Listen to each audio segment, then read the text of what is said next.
Chemistry faculty, Bhardwaj chemical classes. बच्चों, हमने last video में जो डिस्कस कर लिया हमने रिएक्शन मैकेनिज्म, जिनमें कि न्यूक्लियोफाइल इलेक्ट्रोफाइल के बारे में हमने समझा रखा था। अच्छा, इस टॉपिक को यहीं रख करके हम एक बार पीछे वाले चैप्टर पर चलते हैं, जो फिजिकल वाले फिजिकल केमिस्ट्री जो है उसको भी साथ साथ लेकर हम चलेंगे। ऑर्गेनिक केमिस्ट्री हमारा ये चल रहा है और फिजिकल वाले को थोड़ा साथ लेकर चलते हैं कि कुछ बच्चों का ये कहना है कि फिजिकल केमिस्ट्री भी सर कराइए, सिर्फ ऑर्गेनिक आप कंटिन्यूस चला रहे हैं, तो फिजिकल भी कर लेते हैं साथ में और ऑर्गेनिक भी कर लेंगे साथ में। तो आज फिजिकल केमिस्ट्री स्टार्ट करते हैं और सबसे बेसिक जो 11th का चैप्टर है some basic concepts in chemistry वो लेते हैं। उसमें सम बेसिक कॉन्सेप्ट में सबसे बेसिक चैप्टर जो हमारा है वह है मोल कॉन्सेप्ट वाला, some basic concepts in chemistry, ये टॉपिक करते हैं हम।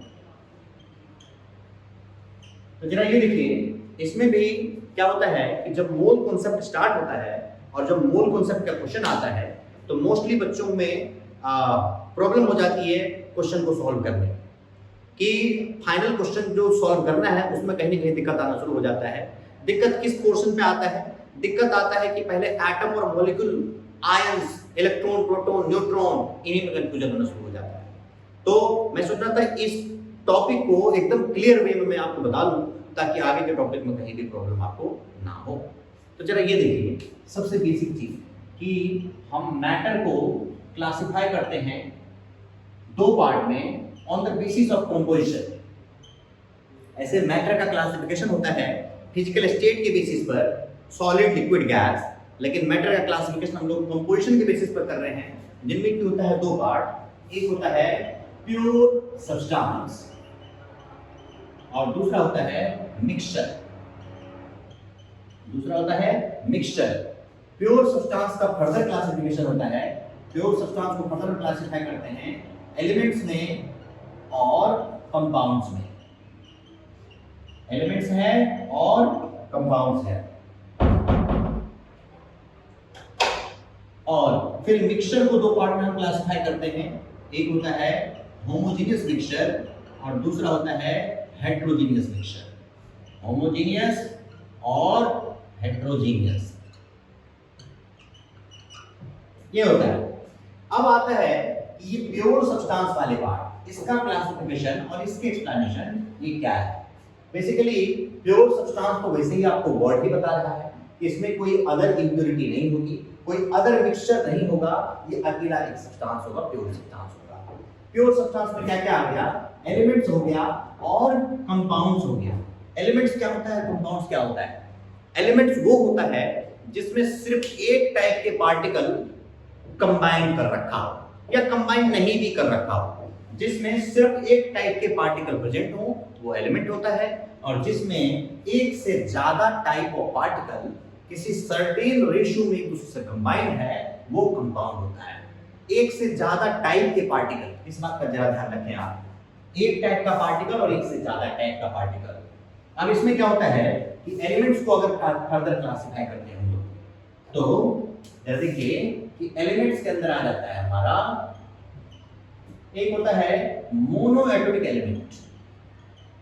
मोनो एटॉमिक एलिमेंट वो होता है जैसे Na, K, Rb, Cs, Mg,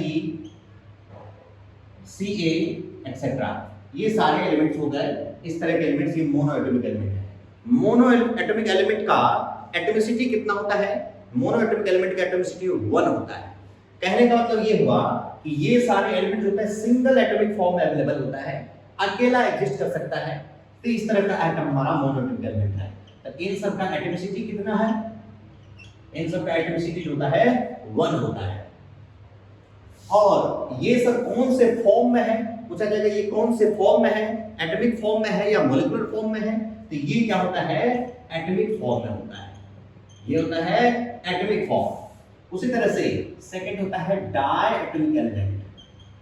डायएटॉमिक element का मतलब क्या हुआ कि जिसकी एटॉमिसिटी 2 होती है। मान लीजिए N2 है, O2 है, Cl2 है, Br2 है, F2 है, एक्सेट्रा। इन सब का एटॉमिसिटी 2 होता है।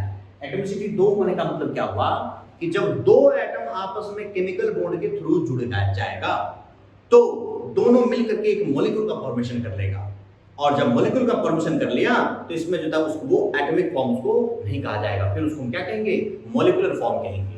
इसका मतलब क्या हुआ कि इन सब का एटॉमिसिटी क्या हो गया, 2, और जब 2 या उससे ज्यादा एटम आपस में केमिकल बॉन्ड के थ्रू जुड़ गया तो उसको हम क्या कहेंगे, मॉलिक्यूल कहेंगे।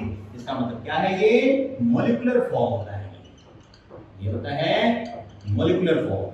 एक है एटॉमिक फॉर्म, दूसरा है मॉलिक्यूलर फॉर्म। उसी तरह से हमारा ये डायटोमिक एलिमेंट हुआ, इसी तरह से पॉलीएटॉमिक एलिमेंट होता है। तो पॉलीएटॉमिक एलिमेंट क्या होगा, जिसमें 2 से ज्यादा एटॉमिसिटी होती है, उन सब को हम पॉलीएटॉमिक एलिमेंट के साथ रखेंगे। क्या होगा, पॉलीएटॉमिक एलिमेंट। पॉलीएटॉमिक हो गया जैसे P4, S8, Se8 एक्सेट्रा, ये सारे हो गए। तो ये हमारा क्या हुआ, पॉलीएटॉमिक एलिमेंट हुआ। P4 का एटॉमिसिटी कितना है, P4 का एटॉमिसिटी का मतलब क्या होता है कि जो नीचे नंबर लिखा है एटॉमिसिटी है कितना, इसका मतलब फास्फोरस के 4 एटम केमिकल बॉन्ड के साथ जुड़ा हुआ है। तो ये क्या हो जाएगा, एटॉमिसिटी इज इक्वल टू 4। और ये भी कौन सा फॉर्म हुआ, ये भी मॉलिक्यूलर फॉर्म हुआ, ये भी मॉलिक्यूल हुआ। उसी तरह से S8 और Se8 इन दोनों का एटॉमिसिटी कितना है, एटॉमिसिटी इन सबका 8 है, और ये भी मॉलिक्यूल के फॉर्म में होता है। कहने का मतलब एटम और मॉलिक्यूल आपको ध्यान रखना है कि कब एटम होगा कब मॉलिक्यूल होगा। तो मोनोएटॉमिक एलिमेंट को छोड़ करके बाकी डायएटॉमिक और पॉलीएटॉमिक का पार्टिकल जो होगा वो मॉलिक्यूलर फॉर्म होगा, और मोनोएटॉमिक एलिमेंट का पार्टिकल जो वो एटॉमिक फॉर्म होगा। उसके साथ साथ अब अगर मान लीजिए कंपाउंड ले लेते हैं हम, तो कंपाउंड का डेफिनेशन ही है कि 2 या उससे ज्यादा टाइप के एटम अगर केमिकल बॉन्ड के थ्रू जुड़ा हुआ हो तो वो मॉलिक्यूल बन जाता है। इसका मतलब क्या हुआ, या कंपाउंड बन जाता है। तो कंपाउंड हुआ जब 2 या उससे ज्यादा टाइप के एलिमेंट, मतलब हुआ जैसे CO2, इसमें क्या हुआ, कार्बन एक टाइप का एलिमेंट है, ऑक्सीजन दूसरे टाइप का एलिमेंट है, 2 टाइप का एलिमेंट हुआ कंबाइन, 2 टाइप का एटम कंबाइन हुआ, तो इस तरह से कंपाउंड का फॉर्मेशन किया, और ये भी जो है क्या है, यहाँ पर मॉलिक्यूलर फॉर्म होता है। ये हो गया मॉलिक्यूलर फॉर्म हुआ। इसमें पूछा जाएगा एटॉमिसिटी कितनी है, तो इसकी एटॉमिसिटी कितनी होगी, तो एटॉमिसिटी देखने के लिए कार्बन के कितने एटम है और ऑक्सीजन के कितने एटम है, सबको मिलाकर के जो था टोटल एटॉमिसिटी होगा CO2 का। तो कार्बन का एटॉमिसिटी कितना है इसमें, 1 है, ऑक्सीजन का एटॉमिसिटी कितना है इसमें, 2 है, तो कुल मिलाकर के एटॉमिसिटी कितने हो गए, 3 हो गया। इन द सेम वे अगर मान लीजिए लेते हैं हम C2H6, तो ये भी हमारा क्या हो गया, मॉलिक्यूलर फॉर्म हो गया, मॉलिक्यूलर फॉर्म हो गया, और इसकी एटॉमिसिटी कितनी है, एटॉमिसिटी इक्वल टू 6 और 2 8 हो गया इसका एटॉमिसिटी। इस तरह से हम क्या कर सकते हैं, एटम को, मॉलिक्यूल को, एलिमेंट को, कंपाउंड को क्लासिफाई कर सकते हैं। आप इसके एक बार क्वेश्चन इसके करिए कि कौन सा एलिमेंट एटम है, कौन सा एलिमेंट मॉलिक्यूल है, कितनी उसकी एटॉमिसिटी है, वो मैं एक बार क्वेश्चन लिख देता हूं ताकि आप उसको प्रैक्टिस करें। और अगर इसके बावजूद भी कोई कंफ्यूजन हो तो आप पूछ सकते हैं। ये देखिए क्या होगा कि अगर स्पीसीज और पार्टिकल टाइप और एटॉमिसिटी, आप इसके ये पूरे क्वेश्चन सॉल्व करिए, देखिए क्या आता है। जैसे हमारा हो गया F2, ये हो गया O3, ये हो गया Mn, फिर है Cu, फिर है C2H4, फिर है H3PO4, ये हो गया। इन सब का आप क्या करेंगे, टाइप ऑफ पार्टिकल पता करेंगे इसके, और फिर इसकी एटॉमिसिटी पता करेंगे, जिससे कि एटम और मॉलिक्यूल वाला टॉपिक आपसे क्लियर हो जाएगा। अगर आपको इस वीडियो से अगर आपको लगता है कि कुछ फायदा हो रहा है आपको, तो कंटिन्यूस आप हमारे चैनल जुड़े रहने के लिए चैनल को जरूर सब्सक्राइब कर लें, ताकि आपको आगे कोई वीडियो मिलते रहे। Thank you.